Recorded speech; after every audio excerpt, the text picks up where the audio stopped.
This week, Level Up Cleveland salutes the venues that house some of the most amazing live music in the Cleveland area. We will be talking with Otis Jeffrey, owner of Otis's Cruise Inn on Cleveland's west side, and Ben Vilyus, sound engineer and production manager of the Winchester Music Tavern, located in Lakewood. This is Level Up Cleveland.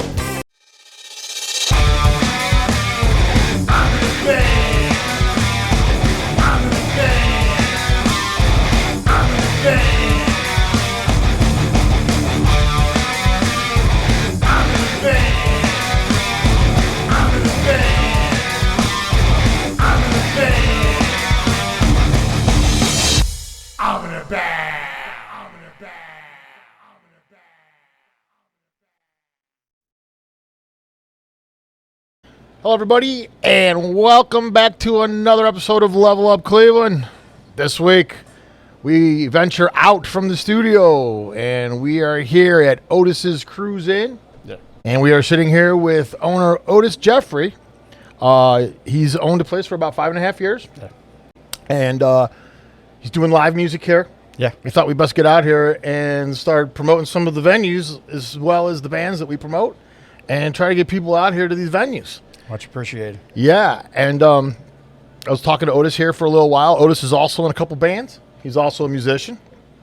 He's in a band called Otis and the Shoreway Saints. That's right. And he's also a Knucklehead. Yep.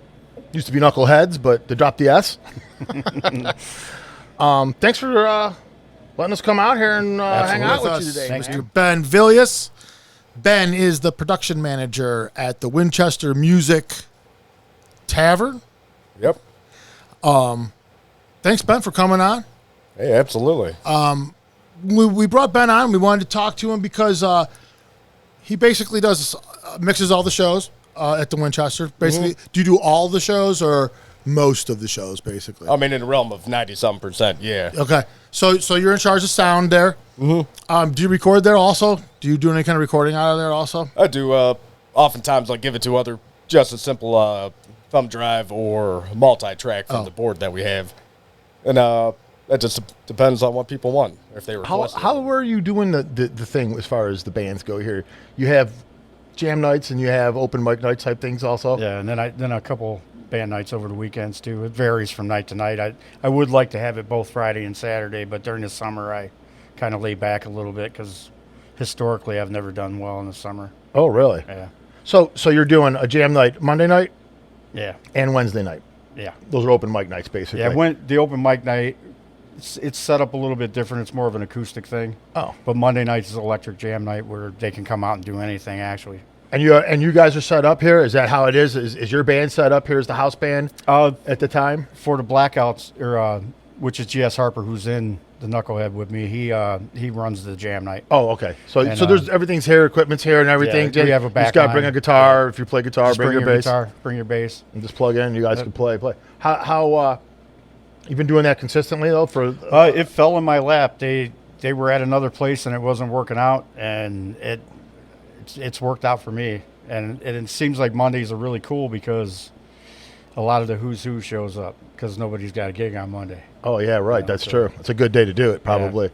Everybody's kind of gigged out. So you kind of look around the room and it's like, wow, so-and-so is here, you know. The Winchester, How do you get involved with that? I don't know. I want to say probably started about 2015. I was at Tri-C. I graduated. I was briefly at Lava Room as an intern for roughly about a year. And I enjoyed it. I loved doing all that. But over time, a lot of jobs I was coming across were live production or live event. And this one guy, Sean McNulty, I don't even remember how I came across him, really. I think I was performing at the Foundry years ago in a metal band. Saw a buddy of mine came up to me, and he's like, yeah, man, I'm running sound over at the 5 o'clock lounge. And he hooked me up with Sean, and then started running sound there. I was there for a long time. Loved that place. Really haven't been back since because every opportunity I have, I'm usually working. Right, yeah. But, and over time, I got into the Winchester after months or a year after they reopened up under with the new owners, Tim, Shane, and Keith.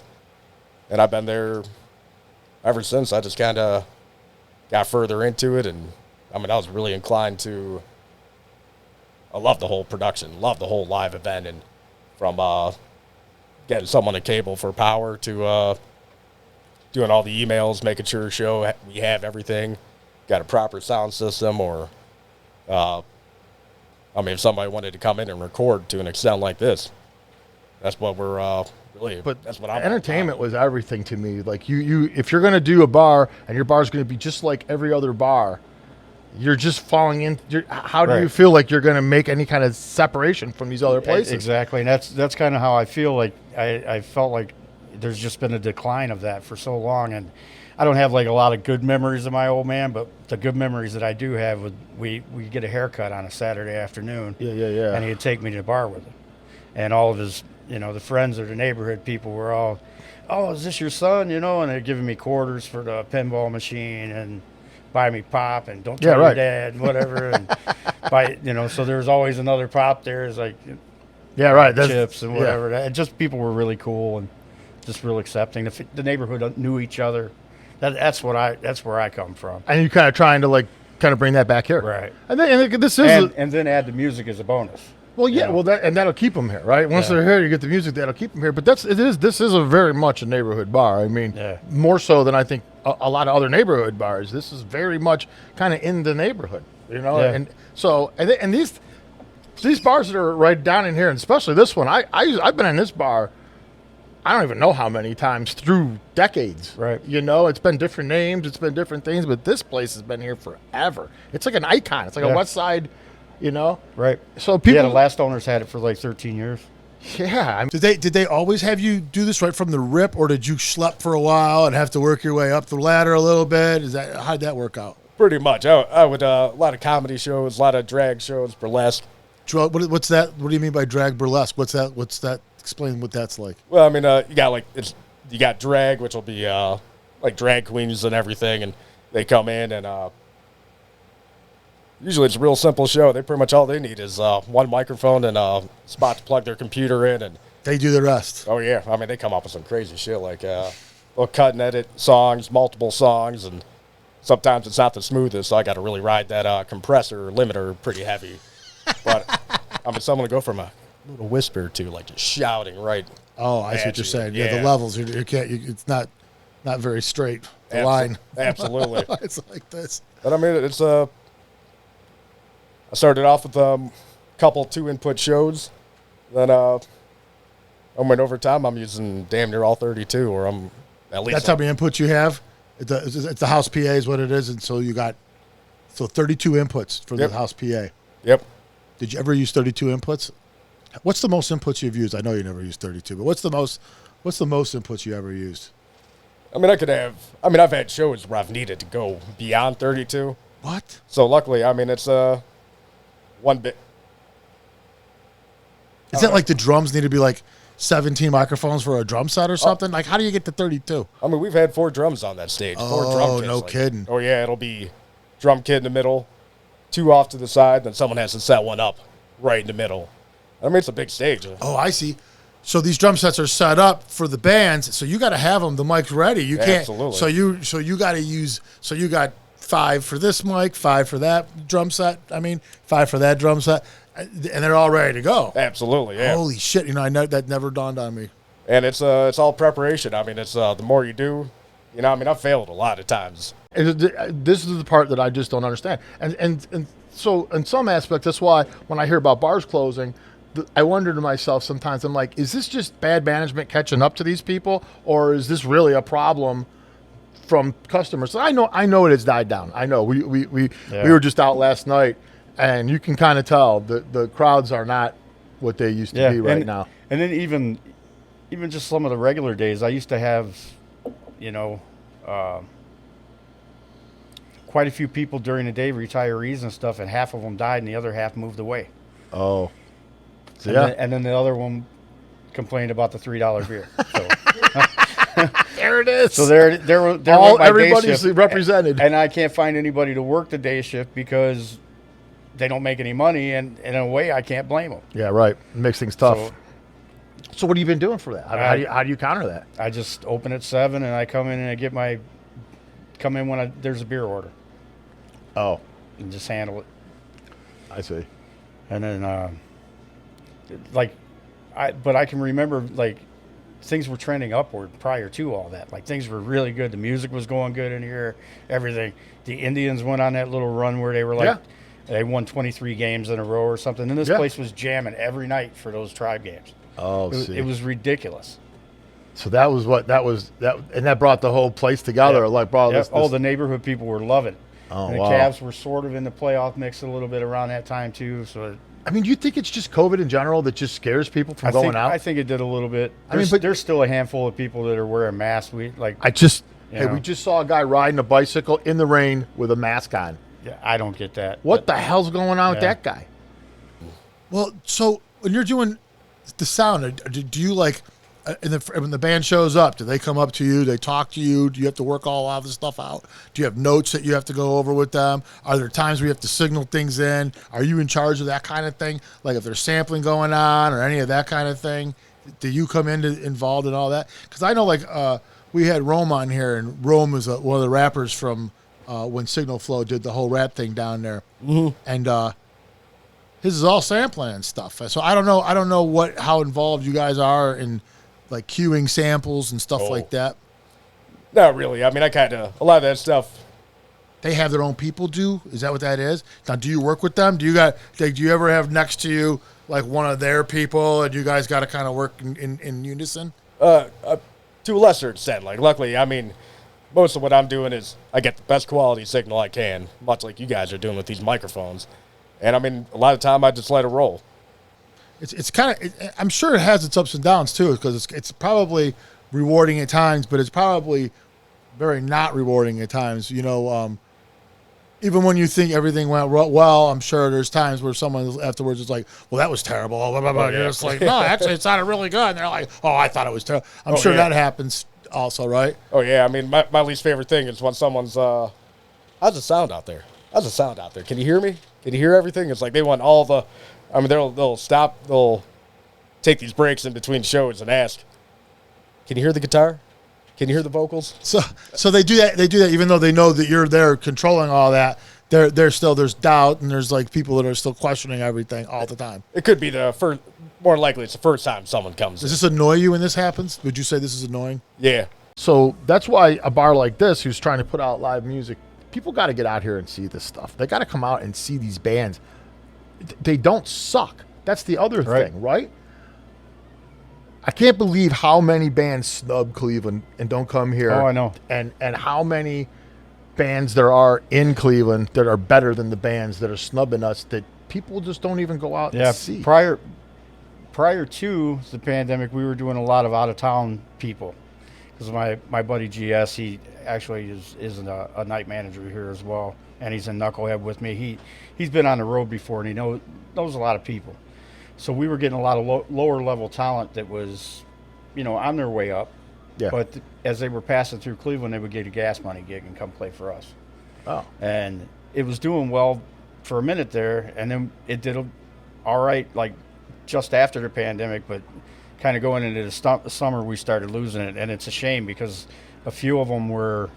The one girl was in Rolling Stone magazine a couple years ago. Oh, wow. And there was like maybe 15, 20 people here. I mean, it was kind of sad, but yeah, so we had to abandon that for a minute. I mean, it's still on hold. I don't want to completely get away from it because I like the idea of bringing those people in here. Hell yeah. Yeah. Anything. And then we did an Alex Bevan show, was really good. Oh, he actually came and played here too? Yeah, we had a full room for that, so that was good. Yeah, he's real good. Yeah. Yeah, I did. We did a show. We had a show not with him, but with a guy who interviewed like all the local bands from the 70s and 80s, and he did a whole thing on Alex Bevan. Really, really. And the amazing. listening room shows are really fun too. Like, to me, it makes you pay attention more.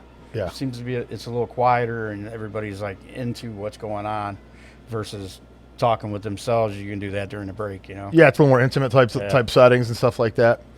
Because let's just be honest, you guys will book all kinds of different shit. I mean, it's not like a typical. It's the music tavern, but you guys will do comedy. You guys, like you said before, you guys will do the drag burlesque type stuff. Oh yeah. You guys do all kinds of different things, competitions and Yeah, I mean, that's so how does that all, like, who's in charge of saying that this is worthy of the Winchester and that not so much? Or do you guys have any, is it just like whatever? I mean, it's a collective. I mean, I'm constantly in talks with Shane, Keith, Tim. He'll book things every now and then, but he's more. Shane, give me, who are these people now when you say Shane and Keith? Well, it's Shane Metallica and Keith Myers. They're brothers. They reopened the Winchester. I think this might be the 5th year, but they've been. Was it the Bevy in Birdtown for a couple of years, shut down, and Shane, he lived in L.A. Then he came back to the area, and I guess he always wanted to own a music venue because that was kind of what he was in the realm of doing. He'd already had experience with, I wouldn't say food service, but kind of like bartending, kind of that atmosphere. And, he's done a fantastic job. I mean, he's, as you said, like, we don't really want to say no to people. We want to bring people in because, I mean, everybody's worthy to an extent. I mean, maybe not initially if we're not familiar with you, but we want you in. Yeah, right. I mean, you might not get a headline. You might get a Monday, and it might not be the time that you exactly want, but we could get you on somewhere. Absolutely. And that's good enough, or it should be, because it's a venue that people recognize now. It's really becoming, on the west side, the premier place to go see local stuff, especially like stuff people are playing their own music and stuff like that. Yeah. It's become the west side spot. I mean, there's not a lot of spots out there that are doing what you guys are doing exactly, right? I mean, would that be accurate in saying? I mean, there's a comparable, but I mean, with my background, I mean, as you pointed out, it's we've done large competitions where I had to put a 30-foot drape to create a dressing room for, 30-some performers right in the middle of the room. And then I added as per my suggestion, a catwalk, and then a big added a conference table for judges to be there. And it's like, that room could just morph into anything. You also mentioned that you did you do some rockabilly type bands that come in here. I'm interested in them too. Like, I'd like to. Those are fun, man. Those are some fun bands. Who you had? Madison Crawl primarily, and then he would get a lot of people from like out of town. Oh. And then David Loy and the Ramrods is another one that's really good. And David goes way back in Cleveland. He was in the Cowslingers and like all that back in the day. So he's been around a minute, So right now when you're doing the live thing, it's basically the weekend. So you're doing Friday, Saturday. Is that how you're kind of planning I'm it definitely out? doing Sundays. And Sundays? Sunday afternoons I do from 3:00. During football season, it'll be after the football game. Oh, so you'll do it all the way through. I'm going to stick with all Sunday 52 music. weeks. You're just going to do Sundays. Yeah. Why is that? Why? I just feel like it's a good day for it, and the middle of the day thing, it's Not people too late. getting ready for work. It's not too late. Yeah, and you could probably during the football season keep people here with the band. After the games are over with. Right, and then it rolls into we do a free jukebox night, but there's a stipulation. It's theme. Oh. So whatever theme we come up with for that week, you can play whatever you want within that theme. That's kind of cool. And a lot of times it's service industry people and stuff like that show up on Sunday night. Well, that's cool. And same thing, some of the musicians when they're done with their gigs, and so that's been kind of cool to have the musician hang. Yeah, for sure. As far as that goes, with your jam nights too, you get pretty good turnout with the musicians doing those usually. Yeah, it's been really good lately. No kidding. Yeah. What when you're doing the jam nights for the most part, do you usually just have the band up there, or do you actually have whole bands that'll show up here sometimes? Sometimes whole bands, and sometimes they put guys together. Usually the house band will do the first hour, and then after that, it's all bets are off. If you've never been to the Winchester before, you've heard of it, whatever. What do you expect? What would somebody expect when they come into the Winchester that makes it a little bit unique? What makes it a little bit more different? Is it what about the atmosphere? Why do bands want to play there? I mean, why do you think is it you? I mean, would you say that you're part of the reason why bands want to play at the Winchester because they know that they got a good sound guy, good soundboard there, they sound good when they play there? Could that possibly be it also? I mean, hopefully when you're coming in, it's I mean, you feel as welcome as you can feel. I mean, the first thing I do when you come in, if I'm not familiar with you, hi, I'm Ben. How are you doing today? Man, I hope, I mean, not generically, but it's like, yeah, I hope you guys had easy travel getting in. I know it's rush hour in Cleveland, and if you're not familiar, it could be problematic for you. Yeah. But I always point out we got the green room. So you guys got like a little a VIP area for the bands that they can use when they come in there. Also, is there something like that set up? I mean, we essentially kind of have two. I mean, we got the green room, which as soon as you walk in, you go to your left, big gold, like, sparkly door. And that's What kind of shit goes on in the green room that you know? I mean, is that closed off, or is that like what stays in the green room, what happens in the green room stays in the green room type stuff? I mean, if we can smell it outside, we know what you're doing. Is that? But I mean, so at that point, then it's well, you gotta step outside. Sorry, you can't. You're right in the middle of the. You can't do it. You know, you guys got to put the kibosh to that if that's going on. Yeah, I mean, What if it's Willie Nelson? Would you stop? Let me ask you: if you opened the door up and it was Willie Nelson smoking, would you say you got to go outside? No, you wouldn't. You'd be like, Willie. I mean, I'd probably just gotta open the door. Come on, Willie Nelson. I mean, it's Willie. It's Willie Nelson. You got the president let him smoke it on the fucking roof of the White House. You can smoke it in the green room. Yeah. White House or green room, it doesn't matter as long as it's a color. Oh yeah, and there's a lot of talented folk in Cleveland. Like these people can play. Oh my! I would put them up against Nashville and anywhere, to be honest with you. That's what I say. Yeah, a lot of these acts that are snubbing us coming here, you can see so much better talent locally and be right there and not pay $150 for that ticket. Most of them are free. Right. The most you'll pay for a local gig is $10, and that's a damn good band who draws people all the time. $10 versus $150, $100, whatever. You hear about these bands coming into town, you get excited about them, and then you see how much the tickets cost, and you're like, what the hell is that? You know? You look back just into the 90s and 80s at those ticket prices. They were $12 a ticket, $10 to go see these bands. Aerosmith and stuff like that. Oh, sure.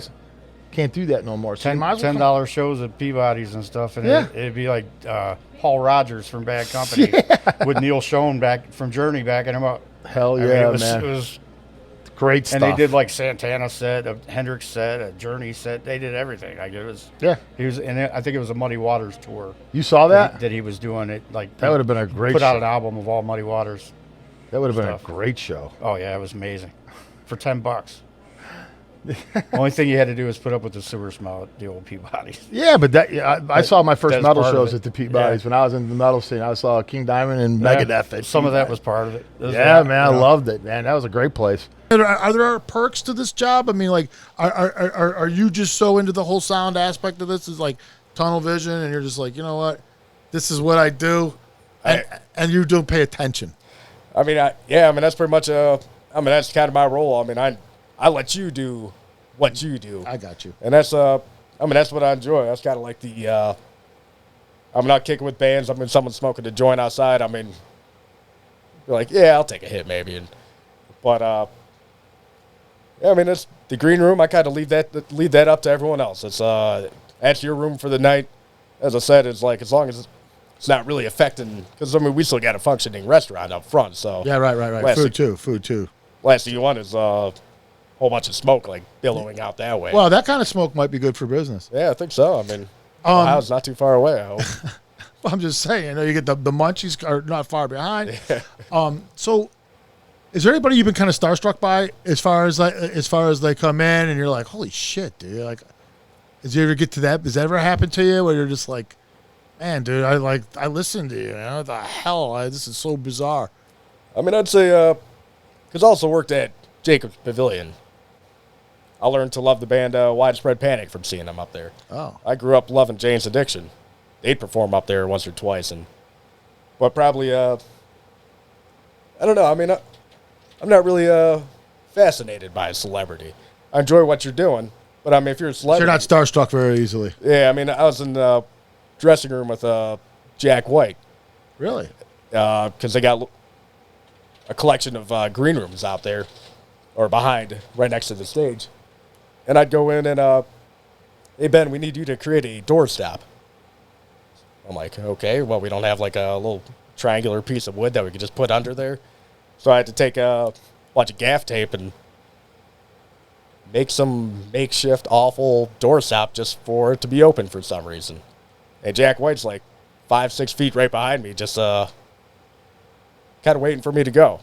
Because I'm just in there for a quick moment, and I just got to put it there. Was it per his request that this thing was made? Yeah. All right, man. Well, that's it for us. Sitting here with Otis Jeffrey down here. Check out Otis's Cruise In anytime. Bands at 3 o'clock usually on Sunday. Is that what time you do Yeah. them? Fridays, Saturdays, jam night on Monday, open mic. Same thing on Wednesdays too. Yeah. Got a karaoke night on Tuesday and trivia night on Thursday. So every night you got a little something planned for people. Yep. Excellent. All right. I think that's it for us.